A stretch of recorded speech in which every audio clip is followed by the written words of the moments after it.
Mga kapatid, lagi ko po sinasabi sa inyo, huwag niyong standby ang inyong sasakyan ng mahabang panahon na hindi niyo man lang na-start, hindi niyo man lang napapaandar na ilalayo ng konti dahil napakalaking problema po talaga ang idudulot nito sa inyong sasakyan. Ito pong crosswind po na ito, dinala po ito dito para lamang po ipa-overhaul ang kanyang automatic transmission.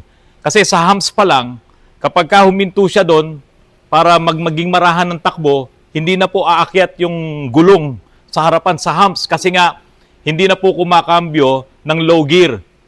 Ibig sabihin, kapag huminto siya, nasa kwarta pa rin yung kanyang shifting sa transmission. So ang gagawin niya, ilalagay niya sa L para makaabante dun sa humps na yon. Kaya pag akyat po nila dito sa Antipolo, galing po ng Santa Maria, Bulacan, yung mga akyatin po na yan, nagmamanual po siya. Ngayon, sabi ko sa inyo, kapag in-stock nyo ang inyong makina, ang inyong transmission, sa araw at gabi, na hindi po yan napapaandar, yung moisture po kasi, pumapasok yan sa loob ng mga cylinders na yan, sa loob ng makina, sa loob ng transmission. Tapos hindi nyo gagamitin, yung moisture, magiging tubig, hygroscopic po, yung mga linings nitong mga transmission, sisirain niya yung mga linings niyan, sisirain niya yung mga O-rings.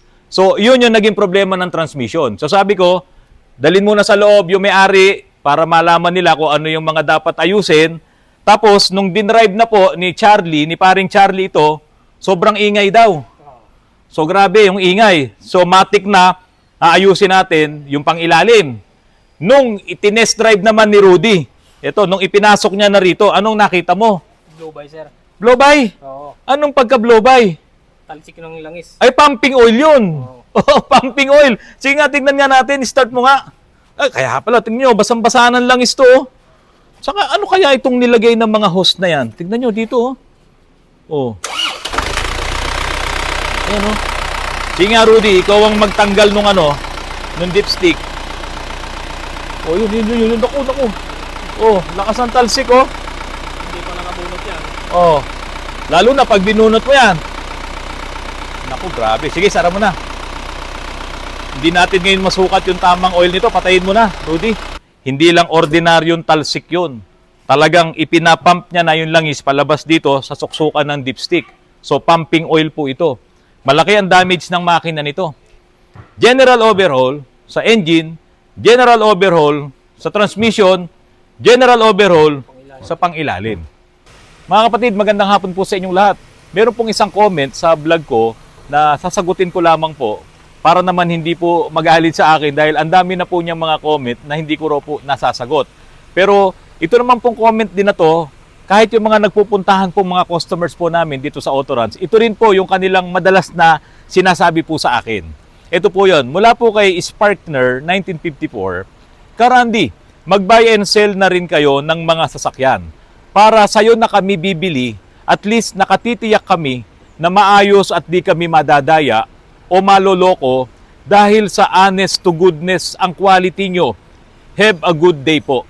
Nako mga kapatid, isa yan sa pinaka mahirap na trabaho, yung mag-buy and sell. Kasi mayroong mga nagba-buy and sell na talaga namang nanloloko ng kanilang mga customers. Meron naman ding nagba-buy and sell na kahit hindi niya gustong manloko, napupunta siya sa ganung kalagayan dahil yung kanyang sasakyan na ibinebenta ay hindi niya alam na may mga problema na rin pala. Hindi naman lahat ng mga nagba-buy and sell mekaniko. At karamihan nga dyan, nagkukunwaring mekaniko lang na kapag kakausap mo, lahat ng mga sira, lahat ng mga problema, ini-explain niya sa'yo. Meron naman pong nagba-buy and sell na talaga namang ang ibebenta niyang sasakyan, maayos, naipaayos niya na, nagawa na ng remedyo, pero dahil nga po sa karamihan ng mga sasakyan, ay mga naluluma na, lumalabas ngayon ang mga problema. At kapag nangyari yon, nababaliwala ngayon yung sinasabi po dito sa comment na ang sinasabi dito dahil sa honest to goodness ang quality nyo. Yun. Kahit na honest, kahit na magaling ang pagkakagawa natin, ibinenta ko, halimbawa ako yung nagba-buy and sell, tapos nagkaroon ng problema, diyan ngayon lumalabas yung hinagpis ng mga nakabili. Hindi naman nila naiintindihan na kapag naluluma yung sasakyan, marami na rin talagang naglalabasan ng mga problema. Katulad na lamang mga kapatid, yan, yung mga sasakyan na yan, na nakikita nyo, naglalabasan ngayon. Marami-rami na yung mga naayos namin. Hanggat maaari mga kapatid, ayoko mag-buy and sell. Kasi unang-una, hindi ko masisiguro kung yung sasakyan na ibebenta ko, na inayos ko na lahat, ay hindi magkakaroon ng problema. Dahil nga po kapag naluluma ng isang sasakyan, talagang dumadami po or nagkakaroon talaga ng mga issues, nagkakaroon ng mga sira. Ito na lamang Revo po na to. Tignan nyo yan. No? Nung isang araw po, pinalitan namin ang clutch assembly niyan. Clutch lining, pressure plate, nireplace ang flywheel, pinalitan ng release bearing, pati pilot bearing. Magkano na nagastos ng may-ari doon? Malaki-laki na rin. Baba ang transmission. Tapos ngayon, may tulo din yung langis niya doon sa oil pan. Tapos ngayon, isa pa, ang problema nito ay preno. Kung ito ay ibinenta ko, after na naayos ko na yung transmission, tapos naglabasan pa yung ibang problema, edi syempre magagalit kayo sa akin. Sasama ang loob nyo sa akin dahil bakit ko binentahan ng sasakyan na meron pa palang mga problema. Hindi naman natin gusto yon. Ngayon, ito pa mga kapatid. Itong mga nagba-buy and sell, kapag na-encounter nyo po yan, halimbawa may ibebenta kayong sasakyan, tatawaran nila yan ng sobrang baba. Halimbawa ito, kung ang presyo nito ay 200,000 na lang, itong Revo po na ito, tatawaran nila yan ng 100,000 o kaya 80,000 pesos. Ganun na lang halos ang tawad nila dyan. Bakit po? Yung ibang matitinong buy and sell, ipinapagawa nila lahat bago nila maibenta. Kung kinakailangan ipaayos ang makina, ipapa-overhaul, transmission, ipapa-overhaul, yung mga preno, no, pati yung sa clutch, no, papalitan nila yan. Kung automatic, papa-overhaul yung automatic transmission. Yun yung mga matitinong buy and sell. Ginagastusan nila. Kasi kung hindi mo naman ipapagawa yun at maibebenta mo sa kakilala, naku, talagang delikado yun. Ibabalik sa'yo yun nung bumili sa'yo. Ngayon, meron namang ganitong mga nagba-buy and sell. Bibili nila ng mura yung mga sasakyan na yan, tapos ang ipapagawa lamang nila ay yung mga mumurahin ding na mga na pyesa. Yun lang ipapagawa nila. Yung iba doon, puro remedyo. Riremedyohan, alam mo, sa mga pang-ilalim, yung mga bushing, papagawan lang ng mga gulong ng truck. No? Papabricate nila yung bushing na yon. Tapos yung iba, welding. Yung iba naman, sasabihin, bagong change oil, pero hindi naman na change oil. So marami silang ginagawang mga panloloko. Tapos magagamit mo ng ilang araw, wala na. Magkakaroon na ng sira. At yung iba naman, pintura. Halimbawa, merong tama dito. Sira ang pintura dito. Ang gagawin nila, hindi nila papipinturahan ng buong panel. Kung ano lang, yung may sira, yun lang ang pabubugahan nila ng pintura. Kaya makalipas ang ilang linggo, 2 buwan, 3 buwan, makikita mo, nagmamapa na yun. May problema na yung pintura. Kaya nga sa mga nagba-buy and sell, hindi sila pwedeng matambakan eh. Halimbawa, nabili mo ngayon, dapat sa loob ng 1 linggo, 2 linggo, mabenta na yan. Dahil kapag hindi yan nabenta, malulugi sila. Dahil malaki po ang puhunan ng mga nagba-buy and sell. Kahit sabihin mong 80,000, 100,000, 150,000, malaki na po sa kanila yon. Kailangan ma-roll nila yan, makabili ulit sila ng kanilang ibebenta at maibenta nila yung kakukuha lamang nila na bago. Yun nga yung tinatawag na fast break. Kaya mga kapatid, ayoko ng trabaho na buy and sell. Kasi ayaw mo mamanloko, kaso ang problema, yung mga sira ng sasakyan, lalo na't kapag ka naluluma na, talagang dumadami yan. Alam nyo, marami kong kaibigan na nagba-buy and sell eh. Noon, nung wala pa akong shop, marami kong kaibigan. Pero nung nagka-shop na ako, nagpapagawa sila rito sa akin, aba, halos ayaw na magbayad eh. Kasi nga, hindi na sila kikita. Kapag ka mahal ang kanilang ginastos doon sa binebenta nilang sasakyan. Kaya ngayon, ako pagdating dito, sabi ko sa kanila, pare, usapan to. Pag sira talaga yan, wala tayong remedyo, palit ka ng bagong pyesa. Hindi pwedeng remedyo kay Autorans kasi kukuha ka na resibo ni Autorans eh. Di ba? Papagawa mo sa akin, pang ilalim. Tapos gusto mo remedyo, gusto mo kunin lang yung mga pyesang pinagpalitan dito, tapos kukuha ka ng resibo na ginawa ni Autorans. Mapapahiya po tayo doon. Kaya alam nyo, yung mga kaibigan ko na yun, ng mga nagba-buy and sell, hindi na sila nagpapagawa sa akin. Kasi nga, ayoko po yung ganong diskarte. Ako naman, tulad nito, nabili ko po itong Toyota Camry na to. Oh, ang dami ko pong pinalitan dyan. Nagpalit ako ng rack and pinion, nagpalit ako ng engine support, no? Pinapinturahan ko yung mga sirang pintura. Siguro gumastos na ako rito, estimate ko, nasa mga 60,000 pesos yung nagastos ko na rito. Idagdag mo ngayon sa pagkakabili ko, magkano nalalabas yan. Pero ito mga kapatid, nabili ko lang 100,000 pesos. Pero marami pa sana akong gustong ipaayos dito. Yung gulong pala, nagpalit ako ng 4 na gulong. So 100 plus 100, sabihin mo ng ganun ang nagastos ko, 200,000 na po ang presyo nito. Magkano mo ngayon maibebenta ang isang Toyota Camry na 2.4 liter engine? No? Lalong-lalo na ngayon na napakataas na ng presyo ng gasolina. Hindi mo na ngayon halos ito maibenta. Kaya yung mga nagba-buy and sell, ayaw nilang lakihan ang gastos nila para ipagawa yung mga nabili nilang mga units kasi mahihirapan silang magbenta. Mahihirapan silang magkumbinsi nung bibili kahit maasim yung tinda nilang mangga. Sasabihin nilang matamis, mahihirapan po sila doon. Yan ang problema sa mga nagba-buy and sell. Tulad na lamang po nitong crosswind na to, mga kapatid. Ang tagal na na-stock doon sa garahe ng mga may-ari nito.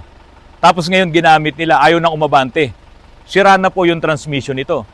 Kung ako ay nagba-buy and sell, hindi ko to bibili ng 200,000 pesos. Kasi magpaparebuild pa ako ng transmission. Luma na rin yung modelo, 2004. Ganun na lamang yung value niya. Ngayon, kailangan naming ipasok dito para maipakita sa may-ari na ang dami na ring problema ng pangilalim nito. Kung gagastosan natin yung pangilalim nito, mag-uubos na naman siya ng halagang 40,000 para lang maipaayos. Lagay mo sa low, Sa L. Sa L mo lagay, yan. Wala pong abante to sa drive. Pero pag naka-L, ayan umaandar siya. Tingnan nyo, sira po ang automatic transmission. Ngayon, ipapagawa yan ng may-ari dito sa akin, okay lang yun. Kasi talaga nga ayusin namin yung transmission. Kaya kung ito naman ay gustong ibenta ng may-ari, ipakita niya ngayon yung resibo na ginawa ni Autorans, ang automatic transmission yan, magandang usapan yun. Malamang bilhin talaga ito nung bibili nung sasakyan. Pero yung iba kasi, hindi ganun ng diskarte. Papaayos yung automatic transmission, bibili lamang sila nung sinasabing laman loob dyan sa Banawe. Tapos ililipat kasi medyo mura po yun eh. Yung palit lang ng laman loob, hindi sila bumibili ng mga rebuilding kit na bago. Yan naman ang diskarte nung ibang mga nagba-buy and sell. Kakilala nila yung mga tumitira ng mga remedyo po diyan sa Banawe. Yung mga nagde-detret po sa akin, sa aking cellphone. Kakilala nila yon. So, hindi nila papalitan ng tamang pyesa, kaya pag ginamit ngayon, nung makakabili, nagkakaroon na po ng problema.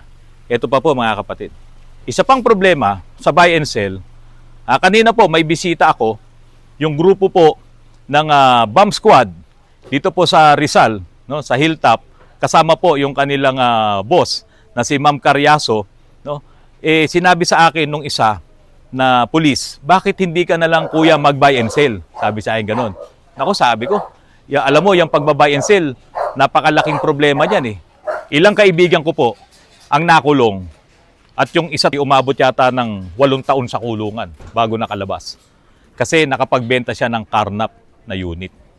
Ang carnap po mga kapatid, Nobel yan.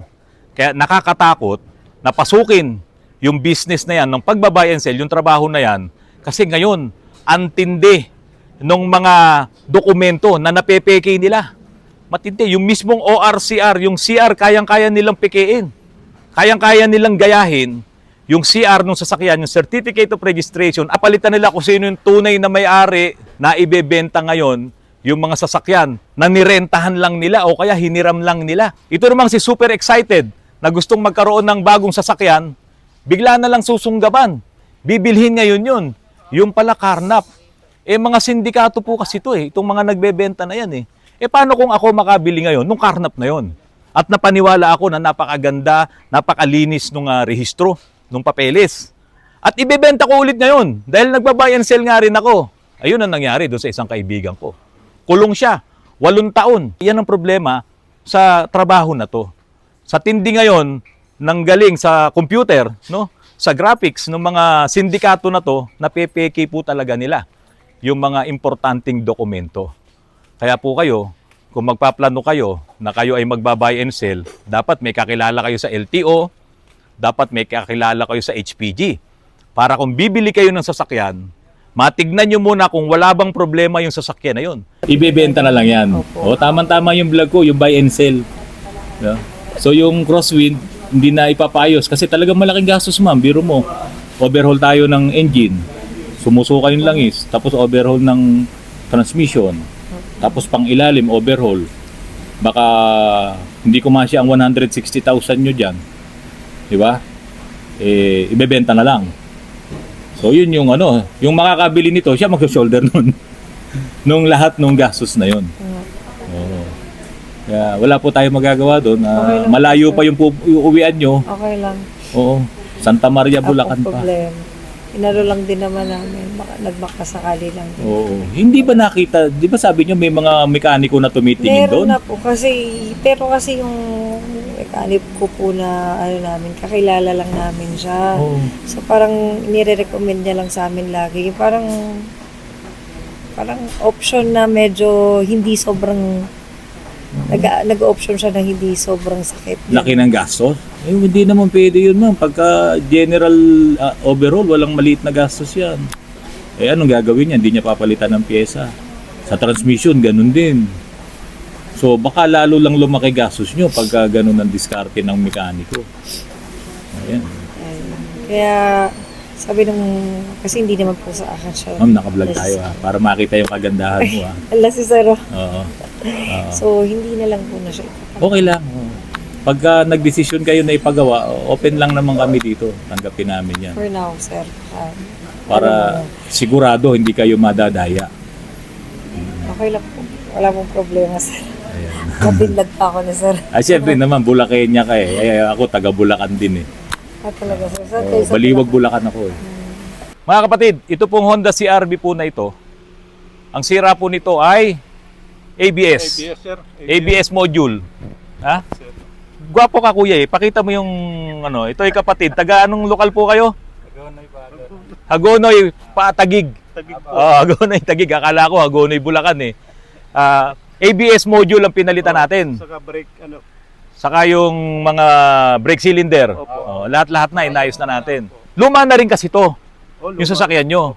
Pero wag na kayong magtaka kuya. Yung City na yun, bagong-bago. ABS module din yun. Oo, ayan Ayan, ngayon tinest drive na nila. ABS module ang pinalitan. Salamat kay B-Series Auto Parts sa Banawe. Doon po galing yung ABS module nyo. At maging yung Honda City na yon, doon din galing yung ABS module. Ayun po, yung Honda na yun, 2003 model, CR-V. Ito namang sa inyo, 2015. Ano sabi nyo?